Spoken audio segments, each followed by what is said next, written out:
you for coming. We're gonna start in 5 minutes. Could you please take your seats for the next 5 minutes? Thank you very much.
Can I ask everyone to turn off their cell phone, including myself?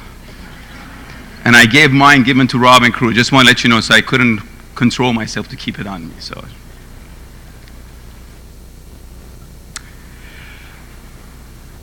good morning, good afternoon. Welcome. My name is Amir Dabirian. I'm the Vice President for Information Technology at Cal State Fullerton. I'm extremely humbled and honored to be MC of this celebration of Dr. Milton A. Gordon. Before we start, I would like to have a moment of silence for the tragedy that occurred this past Sunday in Las Vegas.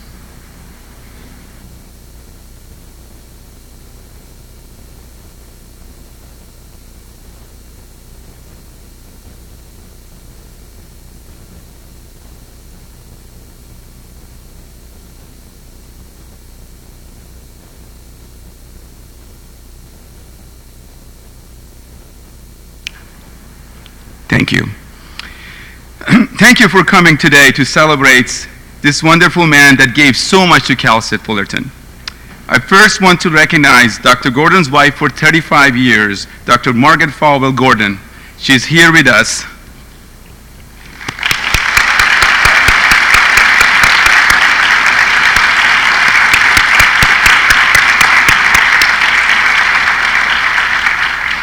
She's here with us with several of her family members who's seated in front row. Children Vincent, Patrick, and Michael and their families. Milt's sister, Dolores. Marge's sisters, Valerie and her family. Thank you.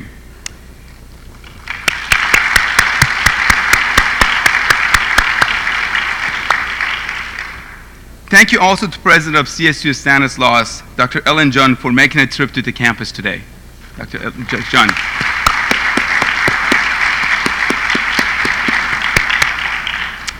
Thank you to Norma Morris, who's joining us today and who worked most closely with Dr. Gordon during his years on the campus. Thank you, Norma.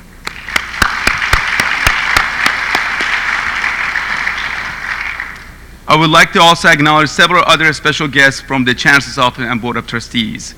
Steve Esteban, CSU trustee.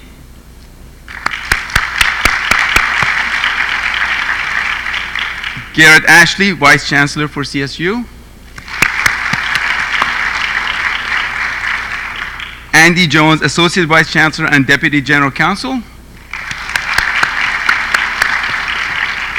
Lawyer Redfern, Assistant Vice Chancellor for Chancellor's Office. I would also like to mention that we have a representative from the Office of the Congressman Lou Carrera, Rachel Rolinski.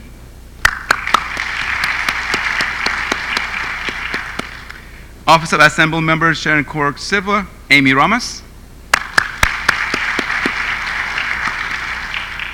Also would like to thank Campus Vice President for being here today.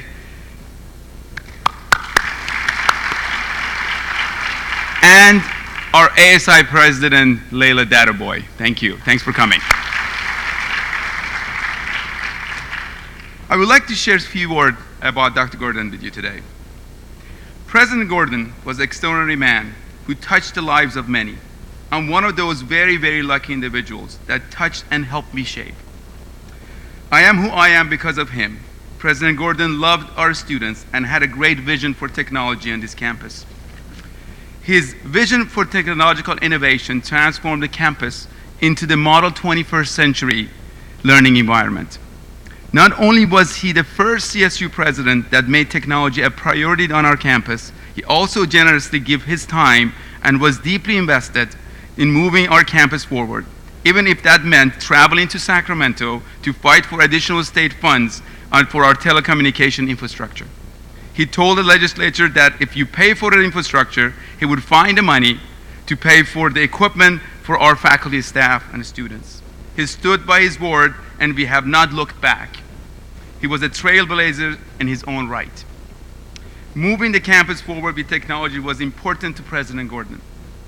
He often stated, when I came to the campus in early 1990s, I could communicate using technology with someone in Washington, D.C., but I could not communicate with anyone on our campus, and did not make sense to him.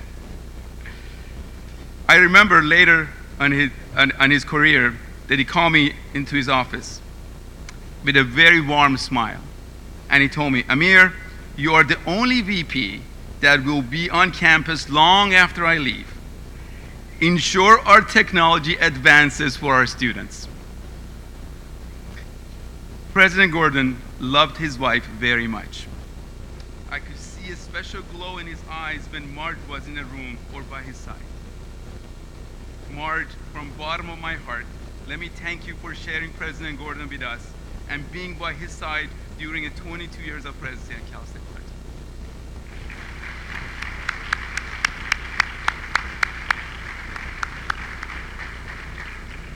I would like to finish by thanking my role model, my mentor, my friend, and my former CSU president, Dr. Gordon. He always been our heart and mind, and I always cherish his word of wisdom every day. Thank you.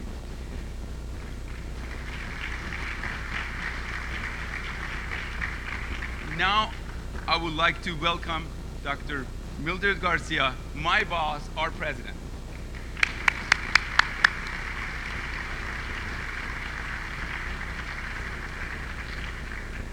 Good afternoon y buenas tardes.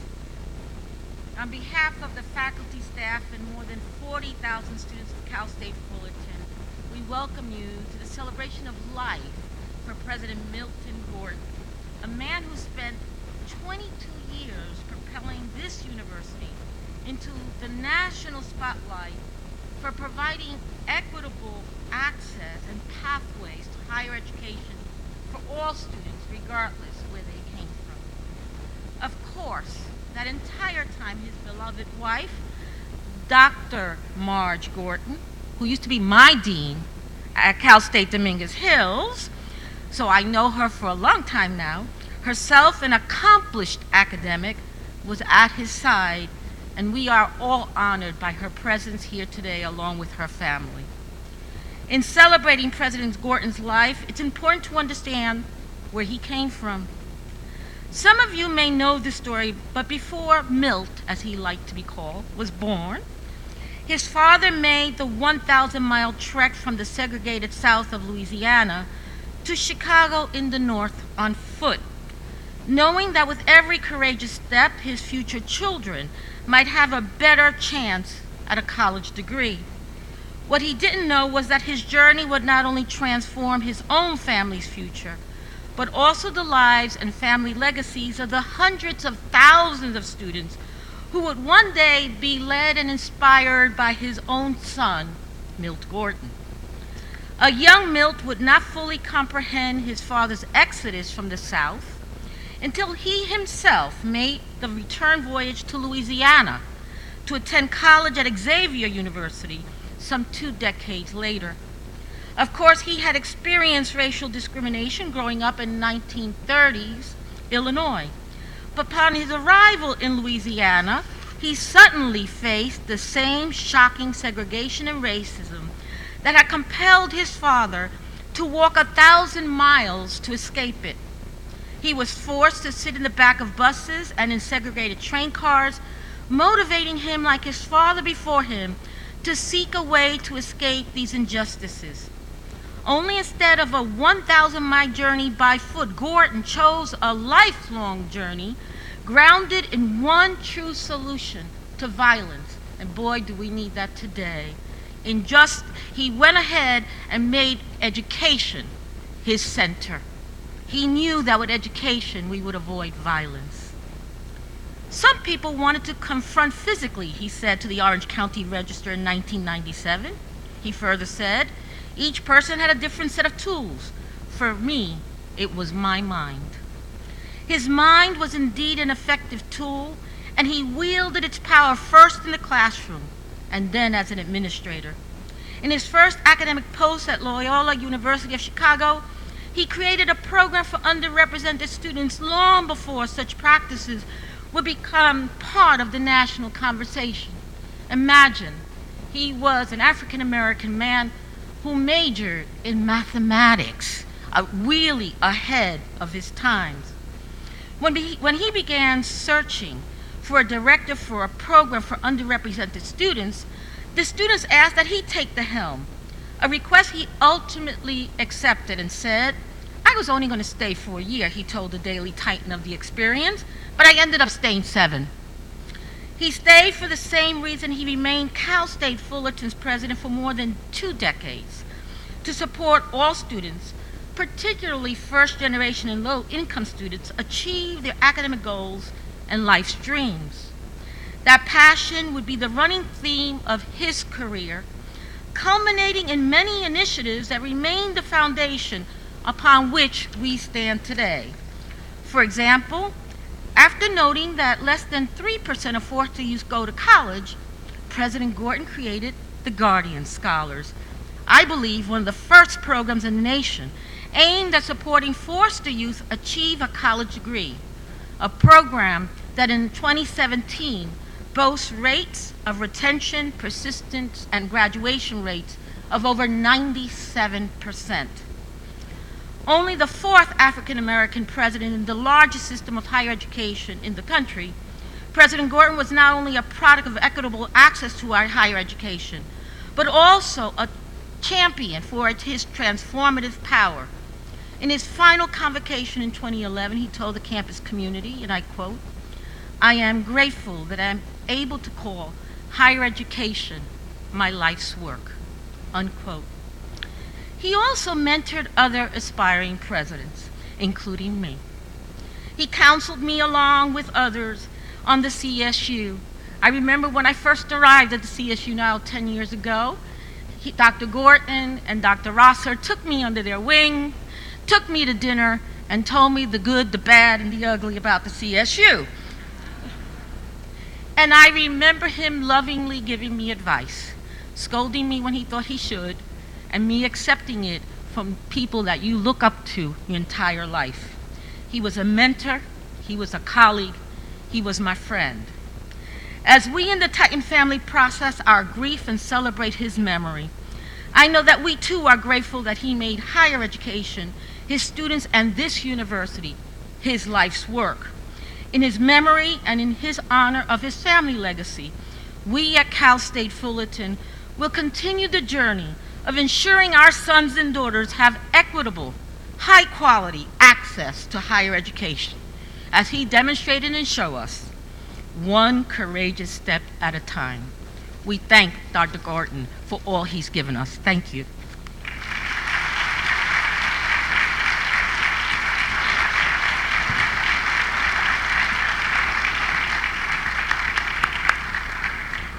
Thank you, President Garcia. And now our next speaker is Dr. Silas Abrego. He's a member of the CSU Board of Trustees and is an emeritus vice president for student affairs and worked alongside of Dr. Gordon for many years. Dr. Abrego.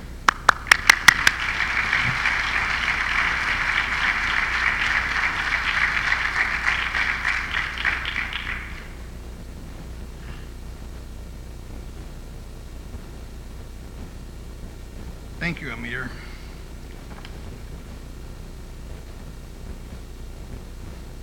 When I first met Dr. Gordon, he had only been on campus a few weeks. At the time, I was the Director of Student Academic Services and University Outreach, and my office was housed in the basement of the library.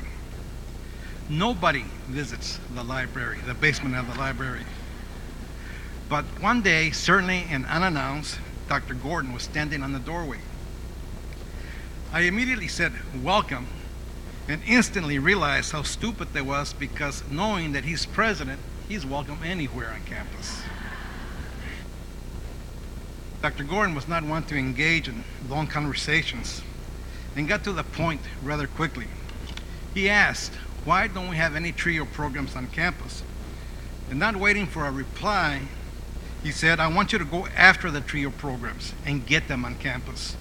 Thus, the beginning of a 22-year working relationship. Milt was, of course, my president, but he also became a friend, my mentor, and in so many ways, my teacher and moral compass. That is why I'm honored to be here today, to remember and memorialize this exceptional man. Dr. Gordon's childhood was spent in Chicago, Illinois, where his drive and ambition likely took root. As Dr. Garcia noted, he was of that generation of Americans judged and marginalized by the color of their skin, regulated and required to sit in the back of the bus and drink from the water fountain labeled colored. Milt used to tell me the story about his mother packing him a lunch for his trip on a segregated train back and forth to college in Louisiana. People like him couldn't purchase food in the train, thus the necessity for him to bring his own. During that time, he traveled a lonely and difficult road to earn a formal education. These experiences instilled in him a deep commitment to ensure that all persons, regardless of race, ethnicity, circumstance, status, or background, have access to higher education. He believed in the power of an educated mind. What made Dr. Gordon special was that he was a unifying force, both on campus and in the community.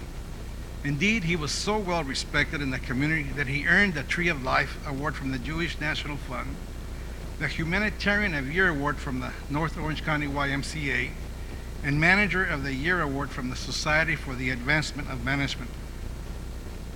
His work in the Latino community earned him the Estrella Award from the Orange County Hispanic Chamber, the Cesar Chavez Community Award from the Hispanic Bar Association, the Alfredo de los Santos Distinguished Leadership in Education Award from the American Association of Hispanics in Higher Education. The summation of these recognitions by such a diverse group of community groups speaks volumes to who he was as a person, as an educator, indeed as my president. When Milt became a board member of HACU in 2006, it didn't take long for the board to recognize his leadership. And in 2008 was offered the leadership of the organization. Dr. Gordon struggled with this decision to accept the invitation to serve as chair. You see, HACU at that time was comprised of 425 colleges and universities, and almost 2/3 of all Latino students attending higher education are enrolled in one of these colleges. So he thought it more appropriate that a Latino head the organization than an African American. It took some convincing, perhaps some hard nudging, as I recall, but he finally accepted and served as chair of HACU until 2010. As chair of HACU, he wholeheartedly supported the 2010 DREAM Act as a way to remove barriers to higher education for thousands who have grown up in this country and have the desire and ability to make vital contributions to our society. His willingness to take a public stand on behalf of undocumented students at that time was courageous and showed his commitment to right an injustice in our country. Later this month, at HACU's National Conference in San Diego, Milt will be inducted posthumously into HACU's Hall of Champions. I'd like to close with an anecdote that summarizes Dr. Gordon's dedication to Cal State Fullerton. During a trip to Cuba, Milt and I were meeting the Cuban equivalent of the president of the NCAA. Out of nowhere, Milt asked that Fullerton be invited to play against the Cuban national baseball team. It shocked me. Thought we were going to have an international incident. The Cuban leader said he would love to have the Titans come play baseball against a superlative national team. Dr. Gordon tells the men, "You may have a great team, but I have the National Collegiate Championship team that can defeat your superlative team." The Cuban leader stated with great certainty, "I don't care if they are national champions. My team will beat your Titans. I guarantee it." President Gordon was impressed, but with his surety of his own asked, "How can you be so certain?" To which the man replied, "Don't forget, I pay the umpires."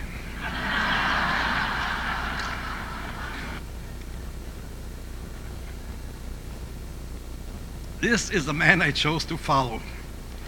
A highly visible and accessible president, a leader who also listened, a leader who was interested in interacting with his students, whether one-on-one, in group settings, or during roaring protests and demonstrations. Milt's ability to approach the most difficult issues and situations with calm deliberation and a positive and optimistic attitude set him apart. You are indeed blessed in your life if you have found someone who loves you as much as you love them. If you ever got to see Milt and Marge together, then you know what I mean. There was no mistaking the love that passed between the two of them. Their demeanor was convincing, exemplified mostly by the way he held her hand. Whenever they were together, they were holding hands. There was a dignity when they walked together, and you knew watching them that what you were seeing was authentic, the real deal.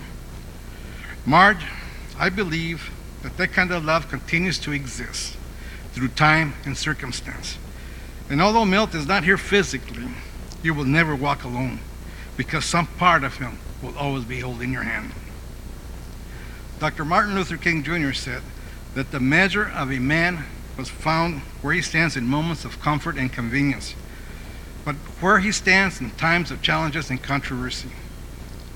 The measure of Dr. Milt Gordon was that he did what he did without thought of what he would get or what awards he would receive. He simply served to ensure that all students received the best education possible. Dr. Gordon was a man of towering achievements and modest demeanor, one worthy of our praise. Thank you, and thank you, Milt.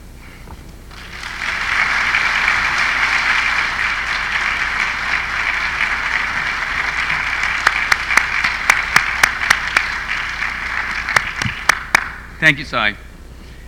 Next, we hear from Dr. Herb Carter, who was a peer of Dr. Gordon for many years as a past acting president of CSU Dominguez Hills, as a past chairman of the Board of Trustees. Dr. Carter.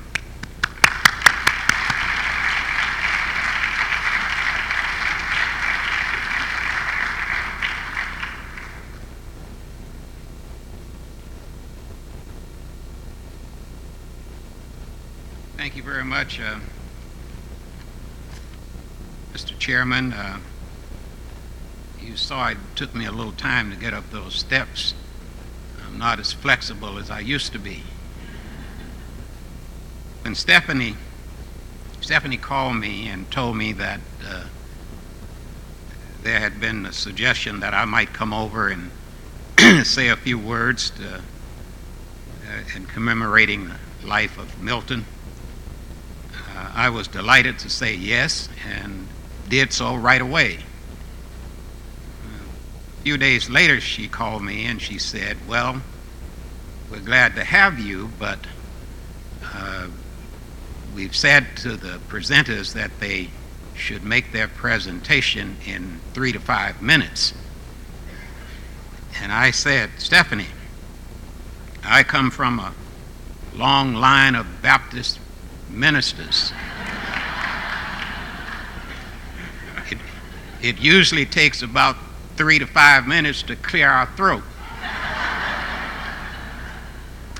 But in keeping with my instructions, I decided that I wouldn't wing it. I would write something down, and maybe I could do it in 3.5 minutes. My relationship with Milt covered 3 periods of my life. One, when I was the executive vice chancellor of the state university system. The second, when I was an interim president at Cal State Dominguez Hills. And the third, when I was a member and chairman of the Board of Trustees of the state university system. While each of these 3 roles gave me an opportunity to work with Milt, none of them gave me a complete view of the man. It was not until late in his life that I really came to understand just who he was. For some time, I had noticed that Milt almost never used the pronoun I when talking about himself or his views on most topics that we discussed. Always he started his comments with we. We. In a conversation preceding my appearance on one of his campus TV shows, I pointed out to Milt that he had a I-we thing. And he just smiled and said, "It's not that, it's the Fullerton way. That's the way we do things." As our conversation continued, Milt told me that at Fullerton, we treasure our performing arts as much as we treasure our championship baseball team. He also said that we support diversity in our student body, our staff, our faculty, and our administrators, not because it is a system requirement, but rather because it's the right thing to do. We include the business and political leadership in our region, in the life of our university, because they are part of the whole. They are part of a caring community. And at last, I got it. I got what was bothering me all those years. Milt embraced we over I because that was the way he lived his life. That was his belief system. That was his relationship with other people. At another level, I learned that the we way of life included a long and loving relationship with his helpmate, Marge. I discovered that she had also a bad case of the we. During the period when I was the interim president of the CSU Dominguez Hills campus, Marge was Dean of Extended Education. And during our conversation, she always took care to have me understand that we were making decisions about a critical university program. And all the while, I thought I was making the decisions. And so, after all of my years working with and observing Milt, I finally came to understand why he was a we person. The key to my understanding was found in a quote from an ancient Chinese philosopher who, in writing about leadership, wrote these words: "A leader is best when people hardly know that he exists. Not so good when people obey and acclaim him. Worse when they despise him. Fail to honor people and they will fail to honor you. But of a good leader who talks little, when his work is done, his aim fulfilled, the people will say, we did this ourselves. My friend Milt Gordon was such a good leader. Thank you.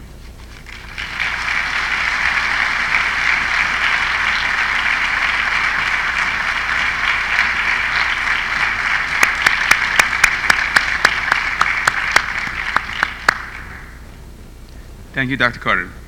Please welcome alumna Erin McNally. We will perform the original song written by faculty member Bill Conniff. This has been performed once before at Dr. Gordon Retirement Tribute Gala.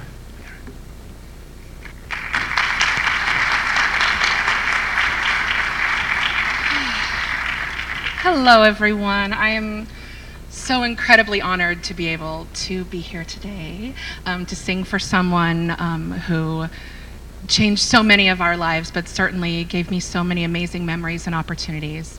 I know I spoke a little bit about it if you were at Concert Under the Stars, but one of the things I loved about Dr. Gordon was the fact that when he would get up and speak, he was always so level-headed, right? And he was so knowledgeable and calm, and he would tell you all the things you needed to know.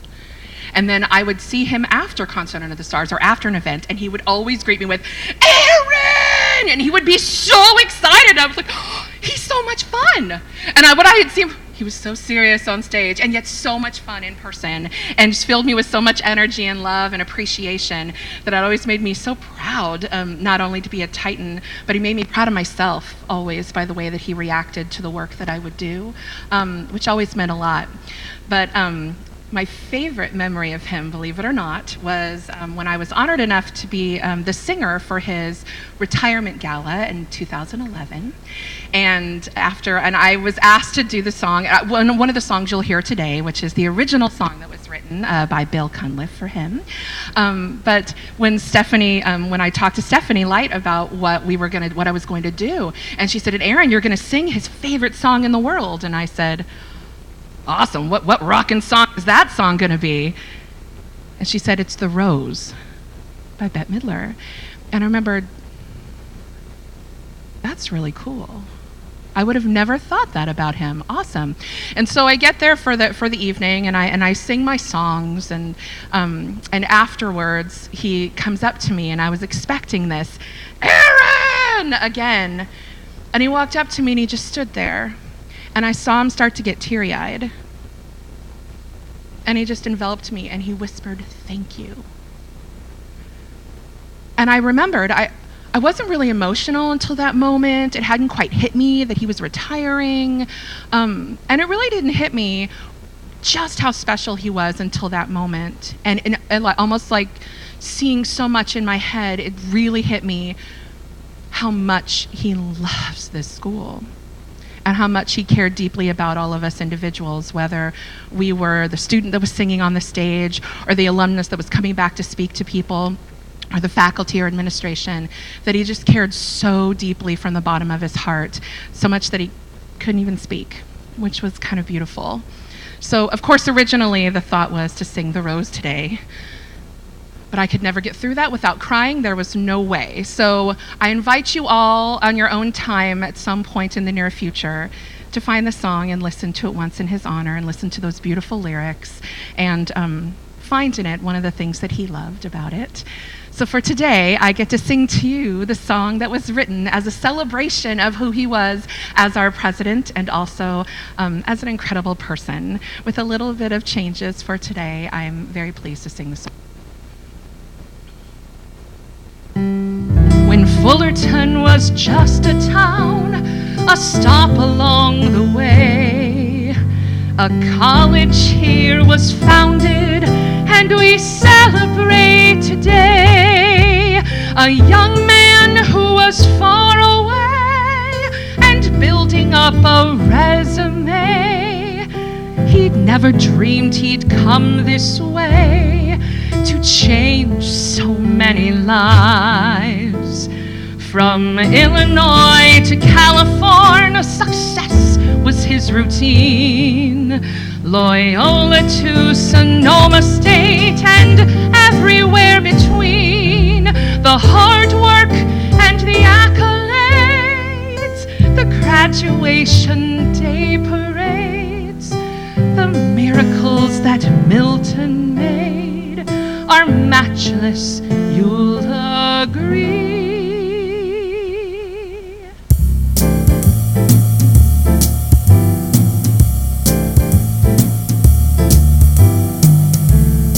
We love the man who said you can, you'll achieve.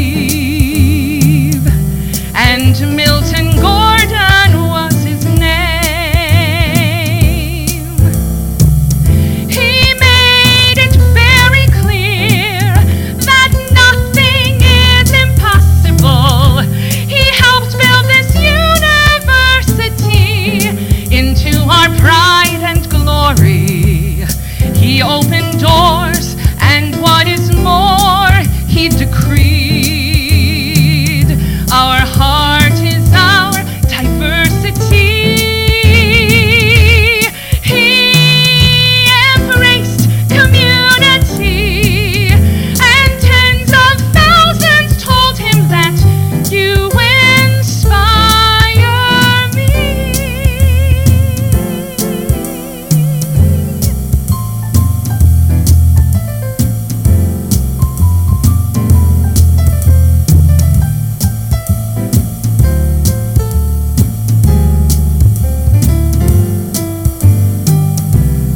The paradigms with the times, you'll agree, but never his integrity.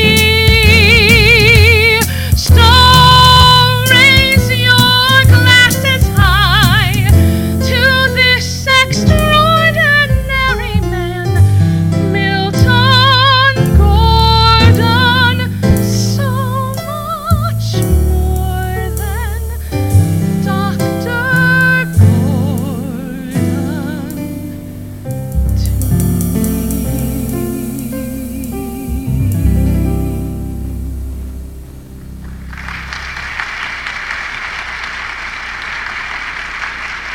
Thank you.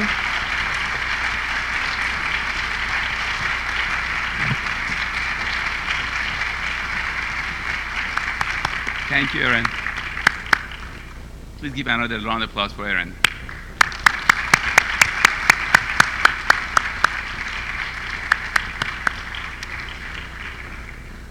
Our last speaker today is Honorable Dick Ackerman, retired California State Senator. He is a longtime supporter and friend of the university. Honorable Ackerman.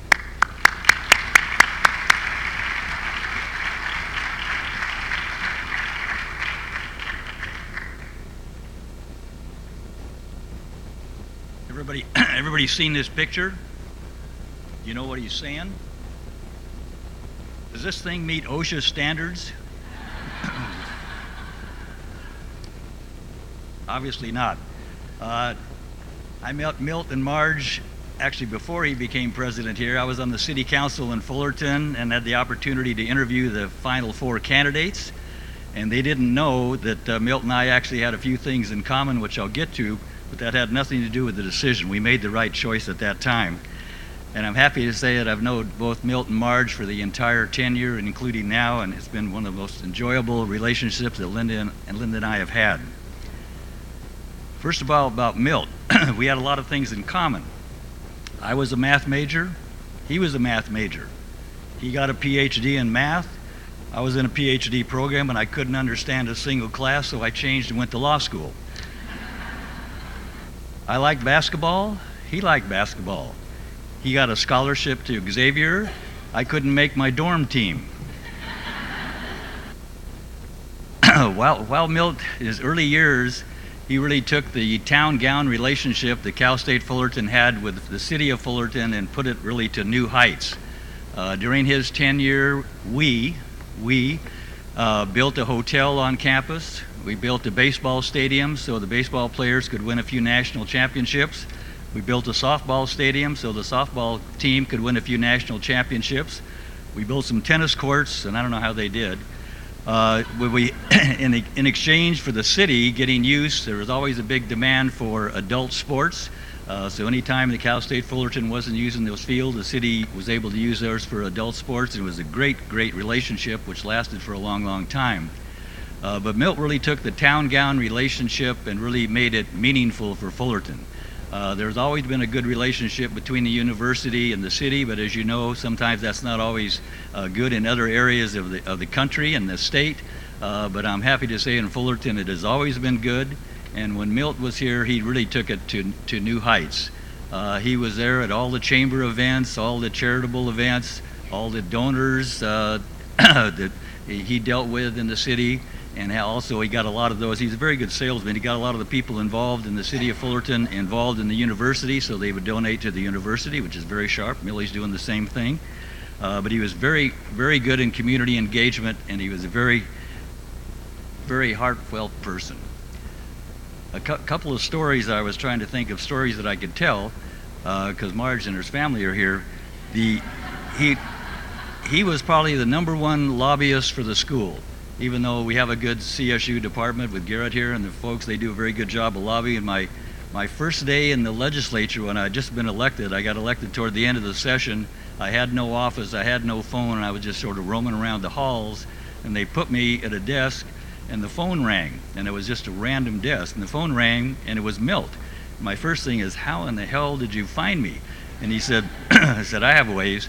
So he called, and it was during the budget time, so he called up and he said, Dick, I need you to work on this budget item. It's important for Fullerton, blah, blah, blah. Can you do it? And I said, yeah. I said, if you can find me here, the least I can do is try and do something for the university. But he was very good to deal with. He had a lot of practical solutions. One time we were talking, and he said the state has varying purchasing powers for what the state institutions have to do. And he said, if you can allow me to buy my stuff direct from Home Depot, I can save about $1 million a year. So I said, well, we'll work on that. I don't know if it ever happened, but he had a lot of practical things. He was a very compelling person. He was a very funny person. And I have to tell one more story on me, because he is the PhD and I wasn't. Every year, the university and the president had a holiday party at the president's house. And it was usually, some night it was one night, some night it was 2 nights. And one time I went over to their house, and it was sort of dark. It was sort of funny, no cars around and no lights. And I said, so my wife is starting to get on me. Is this the right night? Yeah, it's the right night. So I go up the door, knock on the door. Milt comes to the door, and I said, this isn't the right night, is it? And he said, no. But he said, well, you want to come in and have some wine? And I said, no, I don't want to interrupt you. So it was the wrong night. So then on the way home, Linda reminded me that's why he has a PhD in mathematics and I don't. That was a true story. Anyway, Milt's done a tremendous job for the university, a tremendous job for Fullerton, and a tremendous job for Orange County and the entire state. To have someone go from starting power forward at Xavier to running the 2nd or 3rd, depending on the time of day, largest university in the state of California is a true accomplishment. And we'll all remember, we'll always remember Milt and Marge and we. Thank you.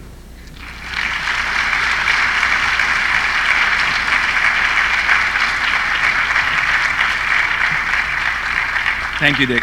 Let's give another round of applause for all of our speakers. Thank you.